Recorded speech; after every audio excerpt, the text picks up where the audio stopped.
Thanks everyone. Hopefully you all had a good breakfast earlier on. Okay, in terms of what I'm going to talk to you about today, a lot of times clients actually ask us, essentially how, now that we have basically attendees, the registration numbers, when people check in and all that, how do we actually start to engage them? What's available in terms of technologies out there or in terms of best practices out there? Now, the first thing to actually understand first is why we need to actually do so. I think nowadays a lot of you do events, maybe internal, maybe external, but the sheer choices of events which people can actually go to right now are increasing day by day. So nowadays to actually get people engaged at your particular event and stay throughout is very, very difficult nowadays, right? So basically, right, we've created, well, a reference or cheat sheet, you can call it that, of technologies and best practices out there, which I hope you can actually reference from, depending on the different types of events you're running, to actually basically implement these technologies. So with the W, right, what we're saying is that how we are actually welcoming your attendees at the event itself. So obviously what my colleague Vimal had mentioned about is, online, how you actually engage with them before the event. Now they're here at the event, how then do you further engage with them? So of course, in terms of welcoming them, right, basically why we want to actually have something fast to actually check in. Obviously, you want to shorten the queue, or even better, right, you don't want to have a queue at all. You are able to actually then personalize in terms of your attendee information. So for example, I'm not too sure whether when you all checked in earlier, whether you all saw the tablet, for example, or maybe it was too fast, but essentially then you have a welcome message, for example, in terms of your name. If you are having multiple sessions, for example, for different type of events, you can actually say, all right, here's your room number A, room number B, so on and so forth, session A, session B. So all that information is always pulled automatically from the online registration itself. There are different types of check-ins. So for expos and all that, I'm sure you all are very familiar with these type of check-ins, whereby it's mainly self-service, right? Instead of people filling up the form, they go on site itself, they key in their details, they print their badge, and they go through the gantry, security, whatever. For smaller events, usually what happens is that there are tablets, obviously. You have on-site printers. So these basically allows your attendees to come, hopefully paperless. I saw some people printed tickets, which is fine, but majority, I think, basically flash the QR code during check-in earlier. So, so basically when you check in, what happens is that obviously you can customize, for example, your name, you can customize your sessions, where to go and all that. So this also allows whoever is at the counter to better understand who your delegates are and direct them correctly as well. So for smaller events, what happens is that there's actually apps out there which you can actually just check in without any scanning at all. So groups of 10, groups of 15, because what we feel is that the technology or the cost of technology shouldn't be a factor in providing this kind of experiences. So just because, all right, it's 10 people or 15 people for my breakout session, I don't have this information or I don't want to use this information. At least with this kind of information, when you next basically plan for your event, you know who they are. So it comes back again to what Vimal mentioned earlier in terms of the area methodology, how you remarket to these people again. So for outdoor events, some of you all do sports events, so contactless RFIDs and all that's very, very familiar. And of course, there's many, many other types. For smaller events, the most famous, which is paper. But yeah, we try not to do that nowadays, right? Okay, so in terms of welcoming them again, the second step, of course, is to have some kind of printing functionalities on site. Why? Earlier on, I think some of you all had spelling errors in your names, in your companies, things like that. It allows us to better actually manage that. It allows us to, of course, reduce any wastages. So imagine if we had pre-printed, 60, 50 badges and all that, and for whatever reason something was wrong, we'll have to do it all over again. So also, right, in the case of, say, expos, some of you I was talking to are afraid of long queues and all that, and people don't have the badges. So what happens, right, with these type of on-site printing, nowadays a lot of printers are wireless as well. So what happens is that you can even pull people out from the queue, have another queue, or better still, have remote printing. So that means someone goes down the queue, checks them in, they go in to pick up the badges at the print station, for example. So all that is actually possible right now. So obviously, you're familiar with our badge, thermal printers and all that. If you have a slightly higher budget, obviously you can go for card printers. Those are plastic printers, which is pretty costly actually. Okay, so for those, a show of hands, how many of y'all do paid events? Paid events? Okay, so the rest are free? Okay, show of hands who do free events? Okay, so maybe majority are free. So for those who actually hold paid events, right? It's again very important for them to actually make payment very easily. So a lot of people forget it. So what happens is that then they join the queues together, they join the counters together, and when they want to actually make payment, basically they queue up in the same queue. So at least with these technologies, and some are already available also. If everyone take taxis, obviously, you have your handheld e-nets machine or credit card machine and all that. So all that is actually available right now. But again, this provides your attendees, right, a different type of experience. So for those who have not paid, they don't need to queue up again in the queue, go to the counter and realize, hey, I didn't pay, please go somewhere else. So at least with this kind of mobile payment, again, have a separate queue.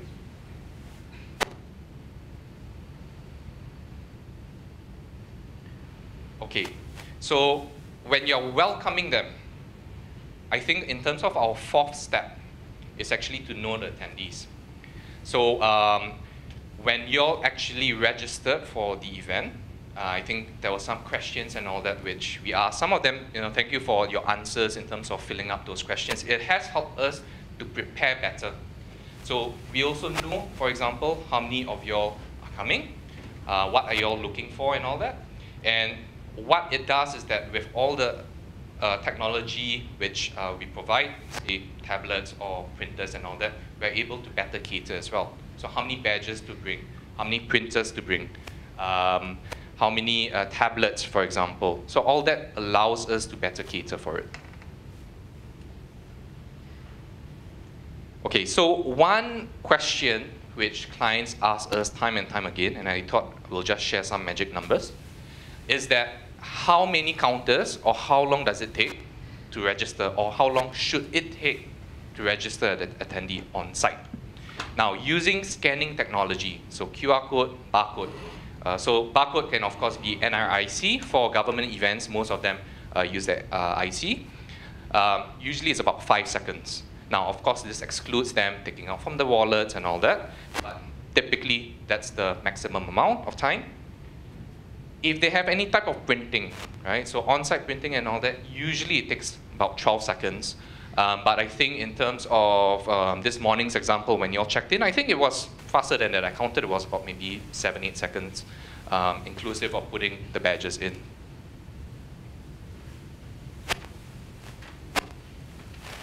So in terms of dedicated queue, so as I said earlier, for those who haven't paid or who haven't registered, so in having a walk-in queue, then you can have maybe 1 or 2 different queues separate from the main queue itself.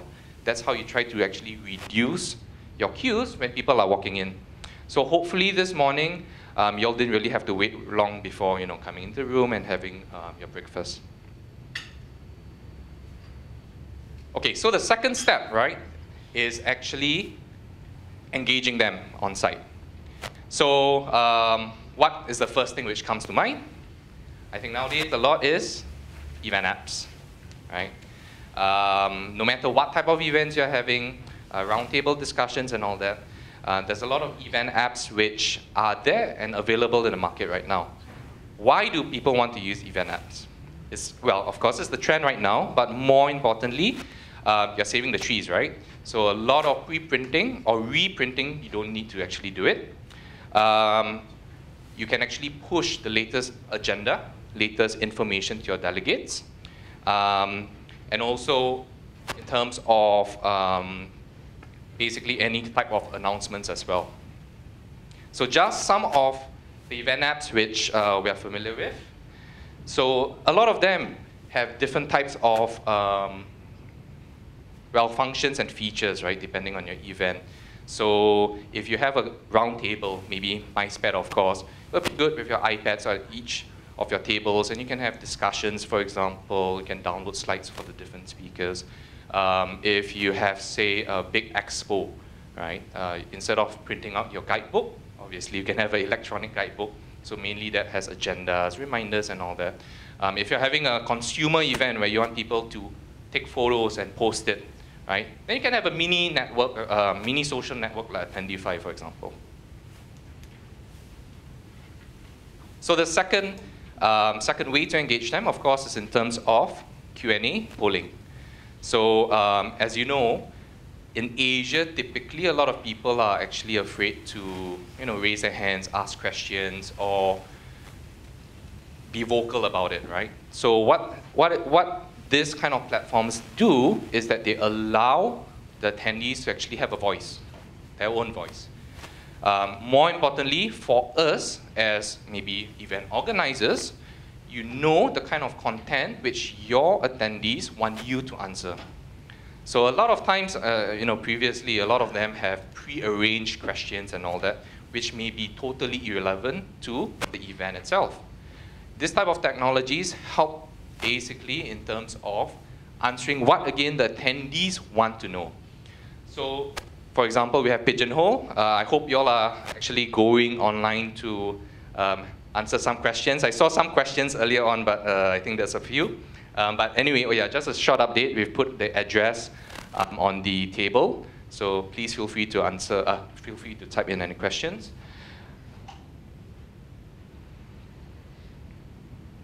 Okay, the third way is in terms of networking. Now, networking or business matching is very, very useful for trade shows, yeah? A lot of time, right, people are coming from overseas. So you have your hosted buyers, for example. They want to meet the exhibitors. Now, it's very, very important for them to actually not waste their time.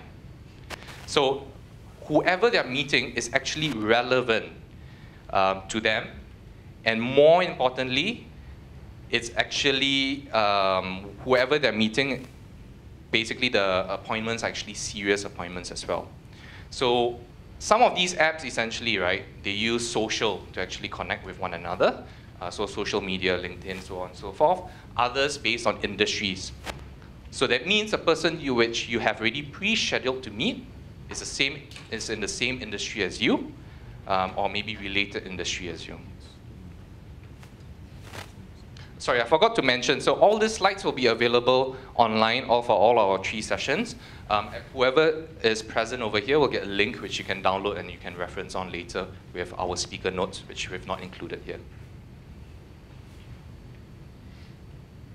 Okay, so location-aware notifications. So this is, I think, relatively high-tech to a certain extent and relatively new. We don't really see people actually using it on a large scale, even though it tends to work very much on a large scale. So what I mean by that, anyone know what this is? iBeacon, yeah. Who said that? Okay, iBeacons, yes. So iBeacons essentially came in the market about, I'll say, two and a half years already. The thing is that it is an additional hardware for you to buy. And at that time, they weren't that cheap also. But nowadays, right, with modern devices, so anyone who's using a new iPhone, or even old iPhone, actually has this function already. So what we call basically, it emits, in fact, a Bluetooth signal, right? So depending on the app which basically you build, you can actually then have a receiver which tracks who you are or who your attendees are. So what it means, right, is that basically on the ground, when people actually walk to your exhibitor's booth, for example, automatically using either devices on the lanyards or through mobile apps, for example, when they're actually near your exhibitor's booth, it's automatically pushed and they get a notification based on it. So if I'm going to 3D printing booth, automatically I get pushed a notification, or the exhibitors know that this particular person is coming to my booth, and I can just pull them in as well. Okay, gamification. Anyone knows what gamification is? Okay, a few shows of hands, that's good. Okay, in terms of gamifications, right, nowadays a lot of people are trying to incorporate gamification to the event as well. Why? Yes, some events tend to be more serious events, obviously, security events, meetings, so on and so forth. But having this kind of element, right, and it can be a very small element, it helps to make the event interactive and fun. For expos, for example, assuming you have an exhibitor right at the corner of the hall, how do you actually get your attendees walking to that corner? Using gamification, you can actually create a flow for these attendees. So which means they are forced to a certain extent to visit all the attendees as well. So some apps out there, which are essentially standalone apps, a lot, in fact, are for scavenger hunts and all that. So I'm not too sure if you're all aware, but I think just a couple of months back, within like Singapore also, there were like different locations where people can go and all that. That's all part of gamifications. So with this, you can have maps and all that. So for those who are doing outdoor, yeah, maybe even sporting events, you can have this kind of interactive points as well.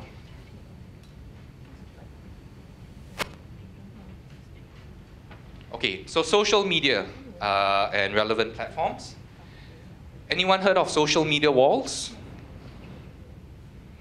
Okay, this is actually relatively new as well. Everyone is on social media now, right? Who doesn't have a Facebook account? Who doesn't have a LinkedIn account? So a lot of events right now have multiple accounts. But the thing is, how do you actually control all of them? So now, let's say you're having an expo, maybe at, I don't know, Suntec or something. You have a very nice big wall for you to use. How can you actually leverage on your social media for it? So in terms of social media walls, what it does is that it helps you aggregate all your social media accounts together. So whenever you actually post something or people post something, it can be centralized in one location. It also helps you to actually better curate whatever content you want to be actually shown on these social media platforms. And more importantly, what type of brand experience or brand awareness you are creating within those platforms as well. So which means it can be standardized across. So the third step, of course, is we try to actually delight our attendees. So interactive touchpoints. So this is something which I thought was very, very cool. I've seen it at a few events, usually more at the high-tech events or digital events, right? But what do I mean by this?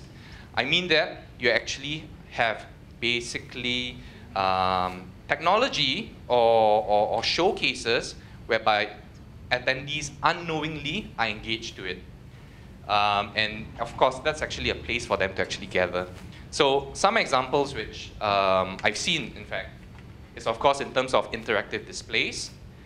So if, for example, you go to the mall, I stay in the east, so I know Parkway has one, right?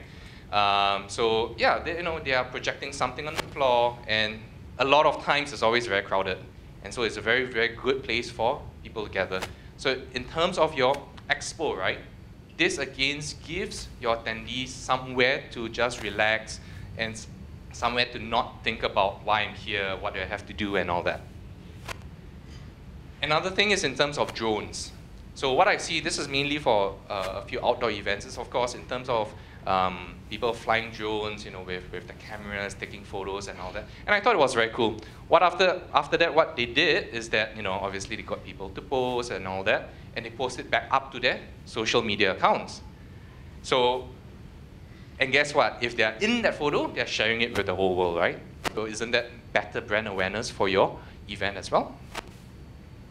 And lastly, Another thing which I've seen for, and this is actually a conference, this is actually a sales conference, a real sales conference. They actually use LED wristbands. So with that, what happens is, it's like a rah-rah. It's like a rah-rah, right? So everyone, raise their hands, it lights up. Everything is programmed also. So depending on who's on stage, for example, different types of, or the placement of the wristband basically can actually be programmed. Also, if let's say you want to get a lucky draw winner, for example, guess what? It's very, very easy to pick. So the whole room is dark. If let's say someone raised a hand, the one who's lit wins a trip, for example, right? I'll come back to the video at the end of my slide, which I just wanted to share with you something. So which brings me to the next point in terms of rewarding them, right? So yeah, for those people who engage in terms of whatever platforms you have provided, event apps, polling, Q&A, social media, why not we actually reward them? So for those those attendees, right, who actually post the most number of photos onto Twitter or Instagram, maybe you can actually put them in the front row of the seats so that they can actually better take photos, something like that. Or in terms of showing them that you actually value them, right? So you know that this attendee has attended the event for the past 5 years. How else can you show? By rewarding them with, maybe a free pass, or again, special VIP treatment. And ultimately, right, who doesn't want to feel special? Who doesn't like, free stuff? So again, I just recently went for an event. It was more like for exhibitors, sponsors, and all that. So these are the important people. Well, these are the people who are paying for the event, right, ultimately. So what happens is that, yeah, during that particular briefing, what the organizers did is that they gave all of them free valet parking, not only for that day itself, but for the event itself. Because everyone, all the exhibitors who are coming, right, has all these things to bring along and all that, and it's very, very difficult. So what these what these organizers did was that, okay, you know what, let's have this free valet parking for them, so you don't have to worry, just drop your stuff off, you can go off, and your car is parked for you. I thought that was quite cool. Okay, so this is again another client's event. So what happens is that basically they had a few booths. They're able to actually redeem a prize when they visited all the booths. They can actually post selfies and all that. And in fact, for this event, I'll say that they did actually something crazy. And I think this is the other so-called secret step, which a lot of people forget to do in the event. But what they did, right, for example, is that they had mini concerts. So, Jamie Cullum, anyone know Jamie Cullum? So this particular client, right, what happened is that nobody knew that people were actually, that he was actually coming down, but they actually flew him down specially for the night, just for one night only. And everyone was really, really surprised, So again, which I thought was very, very, very cool. So how can you surprise, or how can you delight your attendees, with something like that? Maybe on a smaller budget, of course. Okay, so with that, I'm about done.